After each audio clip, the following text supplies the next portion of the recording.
Hello welcome to AKS is.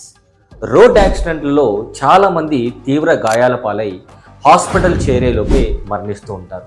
కొన్ని సందర్భాల్లో సరైనటువంటి ట్రీట్మెంట్ అందితే వారు బ్రతికేటువంటి అవకాశం కూడా ఉంటుంది.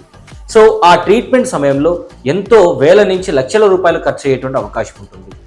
ఈ సందర్భంలో కేంద్ర ప్రభుత్వమే నేరుగా ఆ యొక్క విక్టిమ్కి, అంటే రోడ్ యాక్సిడెంట్ అయినటువంటి విక్టిమ్కి దాదాపుగా ₹1,50,000 రోడ్ యాక్సిడెంట్ ట్రీట్మెంట్ పరంగా అందించడం జరుగుతుంది. ఇటీవలే కేంద్ర ప్రభుత్వం ప్రధానమంత్రి గారు పిఎం రహత్ అనేటువంటి స్కీమ్ని లాంచ్ చేయడం జరిగింది. ఈ పిఎం రహత్ స్కీమ్ అంటే ఏమిటి అంటే, ప్రధానమంత్రి road accident victim hospitalization and assured treatment. ఎవరైతే రోడ్ యాక్సిడెంట్లో గాయాల పాలవుతారో వారిని హాస్పిటల్ చేర్చే లోపే అవసరమైనటువంటి ట్రీట్మెంట్ ఖర్చంతా కూడా దాదాపుగా ₹1,50,000 కేంద్ర ప్రభుత్వమే భరిస్తుంది అనేటువంటి ఈ యొక్క స్కీమ్ తీసుకొచ్చి చాలామంది ప్రాణాలు కాపాడేటువంటి ప్రయత్నం చేస్తుంది. సో ఈ పిఎం రహత్ స్కీమ్ గురించి మీ యొక్క కమెంట్ తెలియజేయండి. Thank you so much.